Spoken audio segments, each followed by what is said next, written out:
हमारे चैनल पर। और आज हम लोग स्टूडेंट्स के लिए कुछ अच्छी चीज़ें देंगे।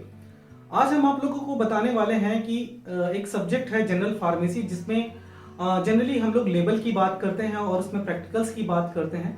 तो हमारे स्टूडेंट के सामने एक बहुत बड़ी समस्या होती है कि कैसे इसको एक्सप्लोर किया जाए और कैसे इसके लिए आगे की तरफ काम किया जाए। तो आज उसके बारे में ही मैं आपको बताने वाला हूँ। तो इसमें सबसे अच्छी जो बात है वो यह है कि किसी भी चीज़ को बेचना। तो जब आप कोई फॉर्मुलेशन बनाते हो, जैसे आप लोग कैम्फर वाटर बनाते हो या सिंपल सिरप बनाते हो, क्लोरोफॉर्म वाटर बनाते हो या कैलामाइन लोशन बनाते हो, ल्यूगॉल सोल्यूशन बनाते हो, तो इन सब के लिए एक लेबल चाहिए होता है। और वो लेबल हम लोग कैसे बनाएंगे, ये हमें जानने की जरूरत है। और एक एक चीज आप बस देखते जाइए कि एक एक चीज आपको कैसे इसमें करनी है।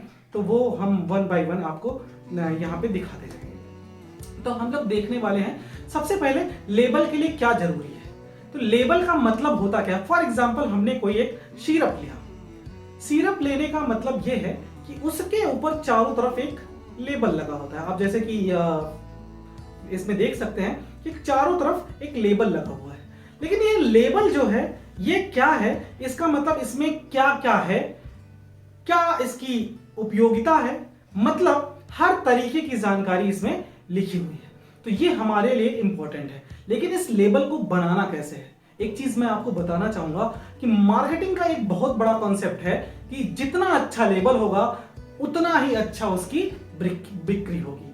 तो हमें अगर किसी चीज की बिक्री बढ़ानी है तो उसका लेबल हमें अच्छा बनाना पड़ेगा। तो इस लेबल में सबसे पहले जो होगा वो तो दवाई का नाम होगा। आपको दवाई का नाम लेना है।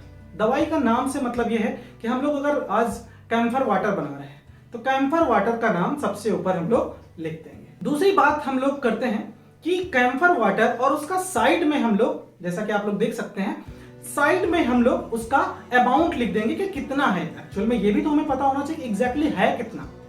तो सबसे पहले उसका नाम, फिर उसका अमाउंट। आप देखते रहिए, इसमें आपको पता चल जाएगा। तीसरा है एक वर्ड लिखते हैं जो RX। सबसे पहले RX का जो सिंबल आप देखिए, RX का जो सिंबल है ये यूज होता था, किस लिए होता था कि जो डॉक्टर है वो दवाई देने से पहले ये प्रे करता था कि हे भगवान, ये जो मैं दवाई दे रहा हूं इसको खाने के बाद हमारा जो पेशेंट है वो पूरी तरीके से ठीक हो जाए। लेकिन आज जो RX का मतलब हो गया है, उसका मतलब यही है कि जाओ और इस दवाई को ले लो, टू रिसीव। इसके बाद आपका जो नेक्स्ट अगला कंटेंट आता है, आपके इंग्रेडिएंट्स आने चाहिए। ये सारे इंग्रेडिएंट्स आने चाहिए। आप लिख सकते हो इंग्रेडिएंट्स और उसकी क्वांटिटी। लेकिन आपको इन सब चीजों को ऐसे लिखना है कि सारी चीजें दिखती रहें। और सबसे अच्छी बात क्या है कि हर एक चीज क्लियरली आपको इसमें दिखता रहे और देखने में भी अच्छा लगने लगे। तो सबसे पहले इंग्रेडिएंट, फिर इसकी क्वांटिटी। एक छोटे से हम बोल सकते हैं कि लेफ्ट हैंड साइड में आप उसको देख सकते हैं, या एक तरफ से बोलो तो राइट हैंड साइड। सो हम उसको अपनी तरफ रखेंगे। फिर बीच में उसका एक लोगो होता है, क्योंकि हर एक कंपनी वाले का अपना लोगो होता है। कोई भी कंपनी उसके मालिक के नाम से नहीं जानी जाती, उस कंपनी के नेम से या फिर उसके लोगो से पहचानी जाती है। तो हम आज आपको ये बताना चाहेंगे कि हम सभी एंटरप्रेन्योर हो सकते हैं। तो आज से आप ये सोच लीजिए कि आपकी कंपनी का क्या नाम है, और ऐसी कंपनी बनाइए जो कि गूगल पे ना हो, नहीं तो आपकी कंपनी रजिस्टर्ड होने वाली नहीं है। और दूसरा है कि आपका लोगो, ये जो लोगो है ये आपका अपने अकॉर्डिंग सबसे अलग, आपका लोगो किसी से मैच नहीं होना चाहिए। तो एक लोगो आपको बनाना है। इसके साथ साथ इस लेबल में हमें दूसरा आगे चल के क्या करना है कि जो हमारा थर्ड पार्ट होता है, एक लेबल को हम 3 भागों में बांटते हैं। एक तरफ इंग्रेडिएंट, बीच में लोगो आ गया, और तीसरा हम लोग बात करते हैं वहां पे आपका batch number, LIC number, manufacturing, expiry, MRP। और ये सारी चीजें उस लाइन में लिख देंगे। हर एक चीज में हमें कुछ ना कुछ लिखना होता है। ये एक लेबल बनाने की अच्छी सी टेक्निक है। दूसरा, इस टेक्निक को हम लोग अप्लाई करते हैं, सारी चीजें हो जाती हैं। इसके बाद हम इंडिकेशन यूज करते हैं। इंडिकेशन आप यहां पे लिख सकते हो, और यहां पे दिखाना है आपको, इस इंडिकेशन में दिखाना है कि सपोज आपको कोई भी दवाई लेनी है तो 2 घंटे बाद लेनी है, 2 घंटे पहले लेनी है, 1 चम्मच लेनी है, रात में लेनी है। तो जो भी इंडिकेशंस होते हैं वो लिखते हैं। तीसरा यह है कि इसको रखना कहां है, कीप अवे फ्रॉम चिल्ड्रन। तो उसी के नीचे हम लोग इसको लिखेंगे कीप अवे फ्रॉम चिल्ड्रन, ये नीचे वाले साइड में यहां पे लिख लेंगे।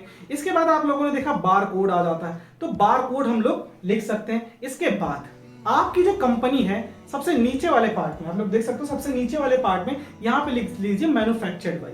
तो आप यहाँ पे अपनी कंपनी का नाम लिख सकते हो। तो ये सबसे अच्छी बात होगी और इस तरीके से एक आप अच्छा अट्रैक्टिव लेबल बना सकते हो। लेकिन लेबल में फिर से कह रहा हूं, इसको इतना कलर कीजिए, मतलब इतना भी कुछ नहीं होना चाहिए, बट हाँ एक बार मैं देखूं तो मुझे अच्छा लग जाए, कस्टमर देखे तो कस्टमर को अच्छा लग जाए।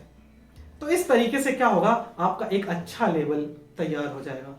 और इस तरीके से जब आप अपने फॉर्मुलेशन में उसे लगाओगे तो वो फॉर्मुलेशन तैयार हो जाएगी और तैयार होने के बाद आप उसे मार्केट में उतार सकते हो और वो बिकने के लिए रेडी हो जाएगी। तो हमारी तरफ से ये जो इंफॉर्मेशन है, एक जो नए स्टूडेंट्स होते हैं कि उनको, क्योंकि हमारी जिंदगी में सिर्फ सेल्स है, अगर किसी गंजे को आपने कंघी बेच दी तो आपसे बड़ा सेल्स तो कोई कर ही नहीं सकता है।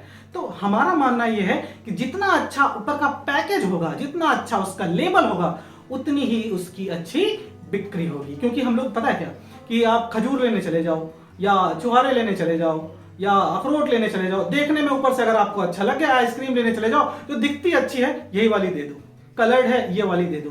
तो हम लोग हमेशा ऊपर से देखने पर विश्वास करते हैं। तो जो आपका लेबल होना चाहिए वो बढ़िया से वेल मेंटेन होना चाहिए और देखने में अट्रैक्टिव होना चाहिए। इस तरीके का हमारा अपना लेवल होना चाहिए।